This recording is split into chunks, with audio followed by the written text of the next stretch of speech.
Bienvenue dans l'émission La vérité de l'Évangile avec Andrew Womack, un ministère d'enseignement qui se concentre sur l'amour et la grâce inconditionnelle de Dieu.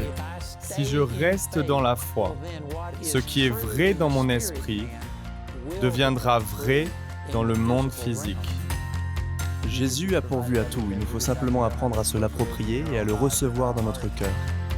Jésus a dit tout est accompli, alors c'est accompli pour moi aussi. Et maintenant, voilà Andrew.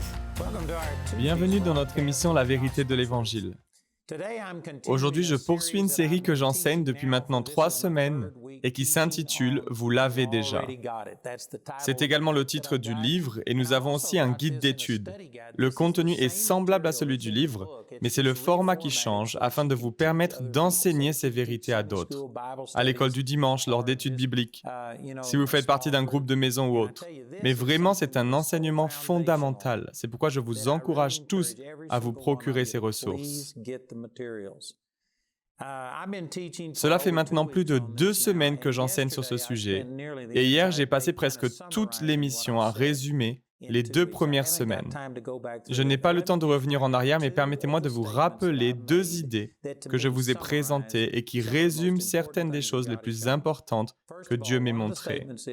La première affirmation est que la foi n'est pas quelque chose que nous faisons pour que Dieu nous réponde. La foi ne fait pas bouger Dieu. Dieu a déjà agi par grâce, donc voici ce que j'enseigne. La foi n'est que notre réponse positive à ce que Dieu a déjà fait. Cette déclaration est profonde et essentielle. Il faut la méditer, procurez-vous les ressources et faites en sorte de comprendre ce que cela signifie. La deuxième affirmation est que la foi ne peut pas faire quoi que ce soit à Dieu. La foi ne fait que s'approprier ce que Dieu a déjà donné par grâce. Et j'ai enseigné ces vérités la semaine dernière. Éphésiens chapitre 2, verset 8 nous explique que c'est par la grâce que vous êtes sauvés par le moyen de la foi. Et cela ne vient pas de vous, c'est le don de Dieu. Ce n'est pas par les œuvres, afin que personne ne puisse se vanter. La foi n'est pas ce qui vous sauve et la grâce seule ne vous sauve pas non plus. Il vous faut placer votre foi dans la grâce de Dieu. La grâce est ce que Dieu a fait pour vous, indépendamment de vous. Elle n'a rien à voir avec vous. Dieu agit par grâce et il a pourvu au salut, à la guérison et à la délivrance pour chaque personne. Mais vous devez y répondre par la foi. La foi est une réponse à ce que Dieu a fait par grâce. Ce n'est pas quelque chose que vous faites pour obtenir une réponse de Dieu. Ce sont des déclarations radicales. Et si vous avez manqué une partie de cet enseignement, il vous faut vous le procurer.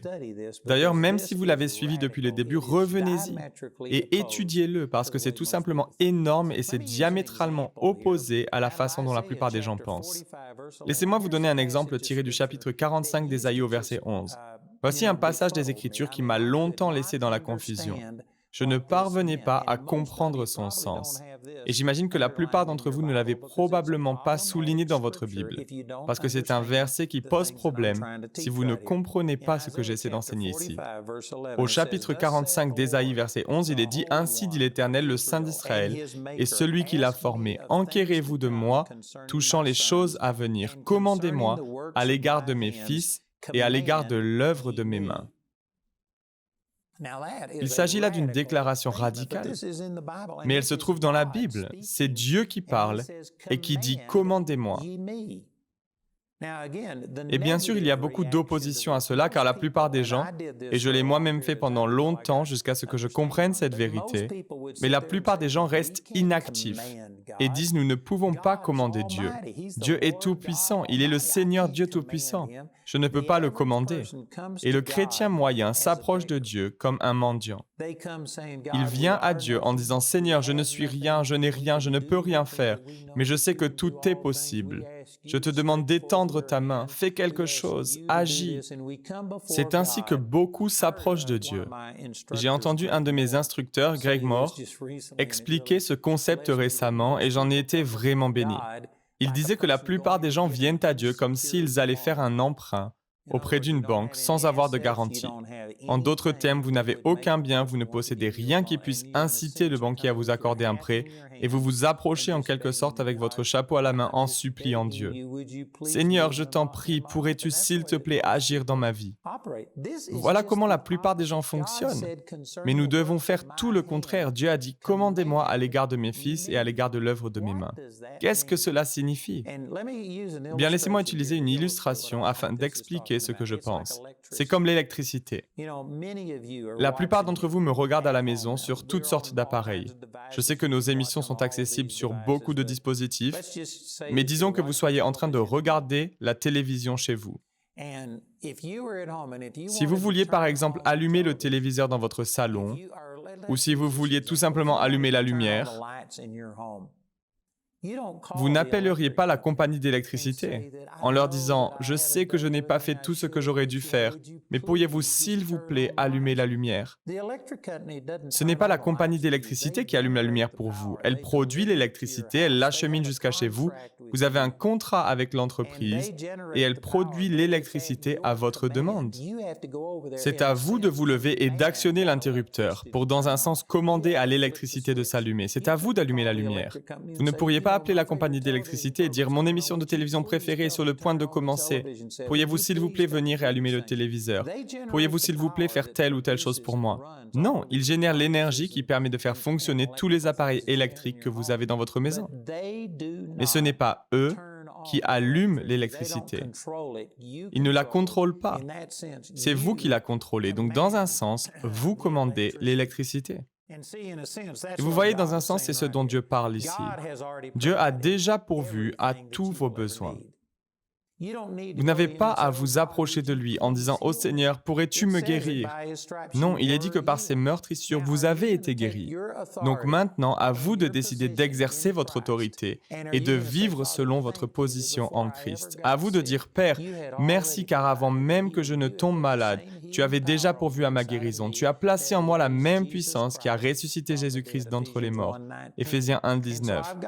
Elle est donc en moi, donc je te remercie de m'avoir donné cette puissance et cette autorité. Tu as dit dans Proverbes chapitre 18, verset 21 que la langue a pouvoir de vie et de mort. Ceux qui aiment parler en goûteront les fruits. Donc je le déclare, je reçois la guérison. J'accepte ce que tu as fait et j'utilise la puissance de ma langue afin de libérer la vie. Et je dis guérison, manifeste-toi au nom de Jésus. Je commande à cette puissance de guérison que Jésus a acquise et placée à l'intérieur de moi d'agir maintenant. Corps, je t'ordonne de fonctionner correctement. Je t'ordonne de réagir maintenant. Voilà ce dont il est question. Et si on en revient à cette illustration avec l'électricité, on comprend bien qu'on ne pourrait pas aller à la compagnie d'électricité en expliquant « Nous avons des gens qui viennent à la maison ce soir pour notre étude biblique et c'est vraiment important. Leur vie pourrait être changée. Pourriez-vous, s'il vous plaît, nous donner de l'électricité? Pourriez-vous allumer le chauffage? » Non, ils génèrent l'électricité en continu et elle est à votre disposition. C'est vous qui la contrôlez. Dans un sens, c'est ainsi que Dieu fonctionne. Dieu a déjà anticipé tous vos besoins et il a placé cette puissance en vous. Maintenant, c'est à vous d'appuyer sur l'interrupteur. C'est à vous de commencer à déclarer des choses. Et beaucoup de personnes, lorsqu'elles entendent cela, ne comprennent pas ce dont il s'agit. Elles s'interrogent, mais êtes-vous en train de dire que vous êtes supérieur à Dieu? Que vous pouvez donner des ordres à Dieu? Non, je ne fais que profiter de ce que Dieu a déjà donné. S'il l'a déjà fait, ce n'est pas moi qui le force à le faire. Ça n'a rien à voir avec moi. Je ne suis pas la source d'énergie, mais la source d'énergie a déjà produit l'électricité, l'a mise à ma disposition et elle ne fonctionnera pas tant que je n'irai pas actionner l'interrupteur. Je ne peux pas faire n'importe quoi à cette électricité car elle a un but, mais c'est moi qui la contrôle. Je n'oblige pas Dieu à me guérir ou à guérir qui que ce soit d'autre, mais je peux commander la guérison. Je ne suis pas la source d'énergie. Je pourrais prendre une ampoule et la mettre dans ma bouche et elle ne s'allumerait jamais. Elle ne fonctionnerait jamais. Ce n'est pas ma puissance, ce n'est pas moi, mais cette puissance m'a été donnée et quand j'actionne l'interrupteur, la lumière s'allume. Lorsque j'allume la télévision, quand j'appuie sur les boutons, Elle fonctionne parce que je la contrôle. Je ne suis pas la source d'énergie, mais je suis connecté à la source. Dieu a mis cette puissance à ma disposition. Je la contrôle. Et concernant l'œuvre de ses mains, la manifestation physique des choses qu'il a déjà acquises au travers du sacrifice de Jésus, elle est à ma disposition. Je peux commander la puissance de Dieu. Après avoir appris cela, l'une des choses que j'ai commencé à faire est d'enseigner sur le sujet. J'ai même organisé une réunion, c'était en 1976. J'étais à Childress, au Texas, et j'ai partagé ces mêmes vérités, que Dieu avait déjà fait sa part, et que si une personne ne reçoit pas la guérison, la délivrance, la joie, la paix, ou peu importe ce pourquoi elle croit, ce n'est pas Dieu qui ne donne pas, c'est elle qui ne reçoit pas. Donc, au lieu de se concentrer sur l'émetteur de Dieu, je les ai invités à se concentrer sur leur récepteur. Nous avons la capacité de nous édifier nous-mêmes sur notre très sainte foi et prier par le Saint-Esprit. C'est dans le livre de Jude, chapitre 1, verset 20, et je parlais du fait que nous pouvons faire en sorte que la puissance de Dieu se manifeste. Non pas parce que nous sommes plus puissants, mais parce que Dieu a déjà pourvu. Il veut agir dans nos vies. Il désire que nous prospérions à tout point de vue et soyons en bonne santé à l'image de notre âme. 3 Jean, chapitre 1, verset 2. Donc nous ne le forçons pas à faire quoi que ce soit qu'il ne veuille pas faire, mais il a déjà fait et c'est à nous de faire en sorte que sa puissance se manifeste. J'ai donc enseigné ces choses, j'ai loué une salle dans un complexe à Childress au Texas et j'ai organisé une réunion. Je ne me souviens pas combien de personnes étaient présentes, il y avait peut-être au maximum une centaine de personnes. Et je leur ai partagé ce même enseignement. Puis j'ai dit, très bien, nous allons démontrer que Dieu a déjà pourvu. Et si vous n'avez pas encore vu votre guérison se manifester, sachez que ce n'est pas Dieu qui ne l'a pas donné, c'est nous qui avons du mal à recevoir. Donc après avoir expliqué ces choses, j'ai encouragé chacun à les mettre en pratique. J'étais déterminé à démontrer ces vérités. J'ai donc demandé qui ici est malade ou a des besoins. Et un garçon de 17 ans s'est avancé, il était borgne et ne pouvait même pas voir la lumière de son œil aveugle. Il a donc demandé la prière, je lui ai imposé les mains, j'ai pris mon autorité, j'ai réprimandé ce qui l'affligeait, j'ai ordonné à la vue de revenir et après avoir fait de mon mieux, je lui ai demandé de couvrir son bon œil et de me dire ce qu'il voyait avec son mauvais œil. Et je lui ai demandé s'il pouvait me voir. J'avais les doigts en l'air et je lui ai posé la question « Combien de doigts est-ce que je lève ?» Il ne voyait même pas la lumière. Il était totalement aveugle de cet œil et ne voyait toujours rien. J'ai même dû lui tourner la tête vers mes doigts levés parce qu'il regardait dans la mauvaise direction, donc on aurait dit qu'il ne s'était rien passé. Mais j'ai dit, je sais que ce que j'enseigne est vrai. Je sais que Dieu a déjà pourvu, et si nous n'en voyons pas la manifestation, ce n'est pas Dieu qui n'a pas donné, c'est nous qui n'avons pas reçu. Et j'ai décidé que nous allions continuer à travailler sur notre récepteur. Donc j'ai libéré les gens, ceux qui avaient des choses de prévues, qui étaient sur le point de s'en aller, et ceux qui étaient remplis de doutes ou de peur vis-à-vis de cette situation. Je leur ai demandé de partir, mais j'ai invité ceux qui voulaient à rester. J'ai dit, si vous croyez que Dieu a déjà pourvu à la guérison et que nous pouvons commander la puissance de Dieu, non dans le sens où je force Dieu à faire quelque chose contre sa volonté, mais je me saisis simplement de ce qu'il a mis à ma disposition. Donc si vous voulez vous mettre en accord avec moi, alors restez et priez. Et il y a peut-être 20 ou 25 personnes qui sont restées. Et nous avons commencé à prier pour ce garçon, à prier pendant longtemps. En réalité, ça a certainement duré 30 minutes ou moins, mais on aurait dit une éternité. Et toutes les quelques minutes, toutes les 5 minutes environ, je m'arrêtais et je lui demandais « Couvre ton bon œil et regarde à travers ton mauvais œil. Que peux-tu voir ?» Et il ne voyait rien. C'était donc assez décourageant. Et les gens commençaient à se demander si ça marchait vraiment. De mon côté, je priais en langue et je demandais à Dieu de me montrer la raison du blocage. Je disais, je sais que tu as déjà pourvu à cette guérison, le problème n'est pas de ton côté, mais du nôtre. Que faut-il faire? Que devons-nous faire pour recevoir? Et alors que je priais et demandais à Dieu de me montrer ces choses, l'idée m'est venue qu'il n'avait pas besoin de guérison. Il avait besoin d'un miracle. Et à cette époque-là, c'est-à-dire en 1976, je n'avais jamais pensé qu'il y avait une différence entre une guérison et un miracle. Et je ne prétends toujours pas le comprendre parfaitement, mais alors que je réfléchissais à cette parole et que j'y pensais en me demandant si c'était vraiment de Dieu, si le problème était que nous devions croire pour un miracle au lieu d'une guérison. Alors que je réfléchissais à cela, Don Crow, qui était mon pasteur associé, qui était présent ce soir-là, m'a interrompu et m'a dit « Dieu vient de me parler, ce garçon n'a pas besoin de guérison, il a besoin d'un miracle. » C'était mot pour mot ce que Dieu m'avait dit. J'ai donc pris cela comme une confirmation, j'ai demandé à tout le monde d'arrêter de prier et j'ai demandé au garçon « Dis-nous ce qui ne va pas avec ton œil. » Et il nous a expliqué que lorsqu'il n'était encore qu'un nourrisson, il avait eu une infection à l'œil et que les médecins avaient été obligés de lui enlever chirurgicalement le cristallin et la rétine. Il nous a expliqué qu'il n'avait même pas les parties de l'œil dont il avait besoin pour voir. Lorsque j'ai entendu cela, je me suis exclamé « Tu n'as pas besoin de guérison, tu as besoin d'un miracle. Tu as besoin que Dieu recrée surnaturellement et rajoute des parties à ton œil. » Nous avons alors tous fermé les yeux et recommencé à prier. Nous avons commencé à parler et à commander. Ésaïe 45, 11, « Commandez-moi à l'égard de l'œuvre de mes mains. » Nous avons commandé au cristallin et à la rétine de se recréer. Et je me souviens avoir mis mes mains comme ceci, avant de les poser sur son œil et de dire « J'ordonne au cristallin et à la rétine de se reformer maintenant au nom de Jésus. » Puis je lui ai demandé de couvrir son bon œil et de regarder avec son mauvais œil et de me dire combien de doigts j'avais levés. Et il a répondu 1 et 2. Et quoi que je fasse, il avait la bonne réponse, il avait recouvré la vue. Maintenant, je ne comprends toujours pas complètement toutes les subtilités, mais ce que je veux mettre en avant est que ce n'est pas Dieu qui ne voulait pas qu'il soit guéri, qui n'a pas libéré sa puissance. C'est nous qui la libérions dans la mauvaise direction et de la mauvaise manière.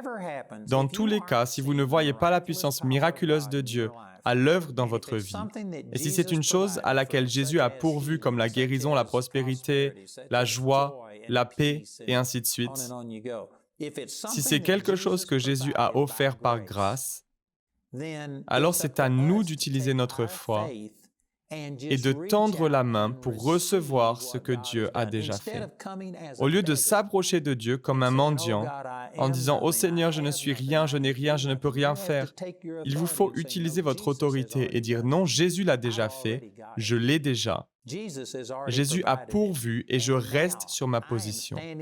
Non par arrogance, non pour essayer de prouver que je suis plus grand que Dieu, que je peux forcer Dieu à faire quelque chose, ça n'a rien à voir. Il s'agit simplement de croire que Dieu a déjà pourvu, tout comme vous croyez que la compagnie d'énergie vous fournit l'électricité et que tout ce que vous avez à faire, c'est d'actionner l'interrupteur et les lumières s'allumeront. De la même façon, je crois que Dieu a pourvu à la guérison et qu'il m'a donné l'autorité et la puissance nécessaires pour la voir se manifester maintenant. Donc j'ordonne que cela se produise. Voilà une attitude différente de celle du chrétien moyen, qui s'approche de Dieu en disant « Ô Seigneur, je ne suis rien, je n'ai rien, je ne peux rien faire, mais pourrais-tu s'il te plaît déverser sur moi ta puissance ?» Ce n'est pas ainsi que vous allez recevoir votre guérison. Votre besoin ne sera pas comblé si vous vous approchez de Dieu avec cette attitude. Vous devez approcher votre Père en proclamant « Merci car tu es un bon Dieu. Et avant même que je n'ai ce problème, tu savais qu'il allait advenir et tu as anticipé. Tu as déjà placé en moi la même puissance qui a ressuscité Jésus-Christ d'entre les morts. Elle est là. C'est pourquoi je ne te la demande pas. Tu as déjà pourvu. Je crois que j'ai déjà la provision et maintenant je résiste au diable. Je parle contre cette maladie. » Voilà comment utiliser votre autorité. Et je crois que c'est la raison principale pour laquelle la plupart des gens ne reçoivent pas la manifestation physique de leur guérison. C'est parce qu'ils s'approchent de Dieu avec une mauvaise attitude, en pensant qu'il n'a encore rien fait, alors qu'il pourrait le faire.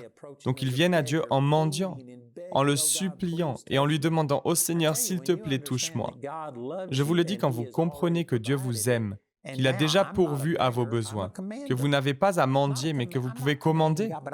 Je ne commande pas Dieu, mais je commande mon corps. J'ordonne au diable de me lâcher. Voyez-vous, lorsque j'aborde les choses de cette façon, mon attitude change du tout au tout. Et laissez-moi souligner que c'est exactement l'attitude que Jésus a eue dans Marc au chapitre 11. Je ne vais pas prendre le temps de lire ce passage, je n'ai pas le temps dans l'émission d'aujourd'hui, mais je vous conseille d'étudier ce passage où Jésus a vu un figuier et cet arbre avait des feuilles sans figues, alors qu'un figuier en Israël produit ses fruits avant que ses feuilles ne poussent. Donc s'il avait des feuilles, cela signifie qu'il aurait dû avoir des figues. Mais celui-là n'en avait pas. Donc Jésus a maudit le figuier en disant que plus jamais personne ne mange de ton fruit. Et dans l'évangile de Matthieu, il est précisé que l'arbre sécha immédiatement. Malgré le fait qu'il ait gardé la même apparence, c'est le lendemain, 24 heures plus tard, alors qu'il rentrait à Jérusalem et passait devant ce même figuier, que ses disciples remarquèrent que l'arbre était mort depuis les racines. Il est mort instantanément depuis les racines et il a fallu un bref laps de temps pour que ce qui s'était passé sous la surface se manifeste au-dessus de la surface.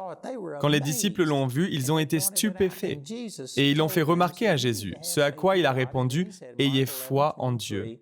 Puis il a ajouté dans Marc 11, 23, « Je vous le dis en vérité, si quelqu'un dit à cette montagne, « Retire-toi de là et jette-toi dans la mer », et s'il ne doute pas dans son cœur, mais croit que ce qu'il dit arrive, il le verra s'accomplir. » Donc voici Jésus, celui qui fait naître la foi et la mène à la perfection, celui qui est notre exemple parfait, car il était Dieu manifesté dans la chair. Remarquez qu'il dit que nous sommes censés libérer notre foi. Il nous faut parler à la montagne, ne pas parler à Dieu de notre montagne, ne pas dire « Oh Dieu, j'ai ce terrible problème, j'ai cette énorme montagne de dettes, cette montagne de maladie ou autre, et je t'en supplie, enlève-la. » C'est malheureusement ce que la plupart des chrétiens font. Mais au lieu de cela, Jésus nous apprend à parler à la montagne. Si quelqu'un dit à cette montagne, il n'est pas dit d'en parler à Dieu, mais de parler directement à la montagne. Cela signifie qu'il vous faut être conscient du fait que Dieu vous a déjà investi de sa puissance. Vous avez son autorité, alors utilisez-la et n'affrontez pas les problèmes comme un mendiant, mais comme un commandant, en disant « Au nom de Jésus, montagne, ôte-toi de mon chemin, tu bouges. » Vous voyez, il nous enseigne à dire à la montagne, « Retire-toi de là et jette-toi dans la mer. » Et s'il ne doute pas dans son cœur, mais croit que ce qu'il dit arrive, il le verra s'accomplir. Pas seulement les choses que Dieu dit, la parole de l'Éternel est pour toujours établie, mais c'est à vous de vous mettre en accord. C'est à vous de dire ce que Dieu dit. Donc c'est exactement ce dont nous parlons depuis le début. Dieu, par grâce, a pourvu à tout ce dont on pourrait avoir besoin. Que ce soit les finances, la joie, la paix, l'audace, la sagesse, la compréhension, la guérison, la délivrance. Tout ce dont vous aurez un jour besoin, Dieu l'a pourvu. Il a anticipé chacun de vos besoins. Il a donné la provision. Ce n'est donc pas à Dieu de faire quoi que ce soit. Dieu a fait sa part. Maintenant, c'est à vous de croire que Dieu a fait sa part. Il vous faut croire qu'à la nouvelle naissance, lorsque vous avez fait de Jésus votre Seigneur personnel, il a mis en vous la même puissance qui a ressuscité Jésus-Christ d'entre les morts. Éphésiens chapitre 1, verset 19. Que vous avez cette puissance et qu'il faut maintenant vous en saisir, l'utiliser et commander à vos situations de changer. Commandez à votre corps de réagir, commandez à vos finances de réagir, à vos émotions de réagir. Et lorsque vous cessez d'agir comme un mendiant et que vous commencez à vous voir comme un commandant, cela fait toute la différence. Le programme d'aujourd'hui fait partie de la série « Vous l'avez déjà ». Nous espérons que ce message vous a béni. Notre ligne téléphonique est ouverte aux heures indiquées à l'écran. Appelez-nous si vous avez des questions sur ce programme, si vous avez besoin de prière ou si vous désirez commander l'un de nos enseignements. Vous pouvez nous contacter au numéro qui s'affiche à l'écran. Ce programme a été rendu possible grâce au soutien financier de nos partenaires. Si vous souhaitez devenir partenaire, vous pouvez le faire en appelant ces numéros. Nous vous proposons un livre sur le même sujet que l'émission d'aujourd'hui, intitulé « Vous l'avez déjà », que vous pouvez vous procurer pour 16 €. Les 30 émissions de cette série sont disponibles en DVD pour 22 €. Vous pouvez également vous les procurer en CD pour la somme de 15 €. Si vous commandez les 2 albums, CD et DVD de manière simultanée, le prix de l'ensemble est de seulement 30 €. Vous pouvez aussi opter pour les fichiers audio MP3 et vidéo MP4 sur clé USB pour 30 €.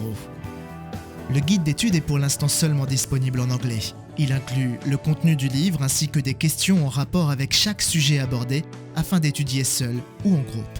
Pour tous nos téléspectateurs qui se trouvent en dehors de l'Europe, tous les produits que nous vous présentons sont disponibles grâce à nos bureaux dans votre région. Vous pouvez les contacter grâce aux détails qui s'affichent sur votre écran afin de connaître le prix dans leur monnaie locale. Andrew a à cœur que chacun puisse écouter ou regarder ce programme à sa convenance et puisse le partager avec d'autres. Si vous ne pouvez pas vous permettre d'acheter les CD ou DVD, nous vous enverrons un lien afin de télécharger gratuitement l'enseignement de cette semaine en version audio MP3. Notez que vous ne pouvez profiter de cette offre qu'en appelant notre ligne téléphonique. Vous pouvez nous appeler dès maintenant au numéro qui s'affiche sur votre écran. Nous nous ferons un plaisir de répondre à vos questions, de prier avec vous ou de vous aider à commander l'un de nos enseignements. Notre ligne sera ouverte pendant les heures inscrites à l'écran. Nos opérateurs téléphoniques répondront en français ou en anglais selon les informations qui se trouvent sur cette annonce. Toutes les ressources d'Andrew en français se trouvent dans les boutiques en ligne des sites internet de nos bureaux affichés à l'écran. Vous pouvez également nous joindre par email en français et en anglais aux adresses qui s'affichent sur votre écran. Nous espérons avoir de vos nouvelles. La prochaine fois, dans la vérité de l'Évangile, Et j'ai expliqué que c'est semblable à la manière dont nous pouvons, en quelque sorte, commander à l'électricité de s'activer. Et ce n'est pas parce que nous sommes la source. Ce n'est pas parce que nous sommes plus grands, comme si nous pouvions mettre une ampoule dans notre bouche et la faire s'allumer. Non. Nous ne sommes pas la source d'énergie, mais la source génère l'énergie, nous la fournit et la met à notre disposition. C'est à nous d'actionner l'interrupteur. Et vous pourriez appeler la compagnie d'électricité et la supplier de venir allumer votre lumière. Ils ne le feront pas. Ils produisent l'énergie, ils la livrent chez vous, mais c'est à vous d'appuyer sur l'interrupteur. Et dans un sens, c'est la même chose concernant la puissance de Dieu. Nous ne sommes pas la source d'énergie, Dieu est la source, mais au lieu de le supplier de nous toucher et de faire quelque chose, ce que nous devrions faire, c'est lui dire « Père, merci d'avoir déjà pourvu à ma guérison, à ma délivrance, ma joie, ma paix. » Et nous devrions tout simplement utiliser notre autorité et commander à la puissance de Dieu de se manifester. Il vous faut adopter cette attitude. Cessez d'agir comme un mendiant et commencez à vous voir comme un commandant, une personne qui ordonne que ce que Jésus a déjà pourvu s'accomplisse. Vous savez, il y a de nombreuses années, je pense que c'était aux alentours de 2001, je ne suis pas exactement sûr des dates, mais il me semble que c'était en 2001, je prêchais à l'église de Rich et Dorothée Van Winkle, au Texas, dans la région de Dallas-Fort Worth, certainement à Louisville. Donc j'apportais la parole et je parlais de ce même sujet. J'ai pris l'enseignement que j'ai déjà utilisé la semaine dernière sur l'équilibre entre la grâce et la foi et je l'ai appliqué spécifiquement à la guérison, en expliquant que beaucoup de gens croient qu'il faut adresser des demandes à Dieu, puis attendre sa réponse, comme les gens attendent le bus. En d'autres termes, voilà, j'ai demandé, maintenant j'attends que Dieu agisse. Au temps de Dieu, je serai guéri. C'est l'exemple que j'ai utilisé et ce n'est pas une bonne manière de faire. Quand l'Écriture explique, comme dans Ésaïe chapitre 40, que ceux qui comptent sur l'Éternel renouvellent leur force, ils prennent leur envol comme les aigles, ils courent sans s'épuiser, ils marchent sans se fatiguer. Compter sur Dieu, ce n'est pas attendre dans le sens où maintenant que vous avez fait ce que vous aviez à faire, vous attendez que Dieu vous réponde. Non. Il s'agit d'attendre comme un serveur s'occupe de ses clients. Il est censé concentrer son attention sur vous, anticiper tous vos besoins, vous demander si vous voulez plus d'eau ou autre chose, si vous voulez un dessert. Il est constamment attentif. Il est concentré sur vous. C'est de cela dont il s'agit. Il n'est pas question de rester assis et de dire « Eh bien, j'attends que Dieu fasse quelque chose ». Non, Dieu a déjà bougé. Nous n'avons pas à attendre que Dieu agisse. C'est lui qui attend de nous que nous croyons ce que sa parole dit qu'il a déjà fait. C'est par ses blessures que vous avez été guéris. Et il attend de nous que nous croyions, que nous prenions notre autorité et que nous commencions à utiliser sa puissance pour commander et ordonner à nos corps de répondre. Rejoignez-nous pour plus d'émissions La vérité de l'Évangile.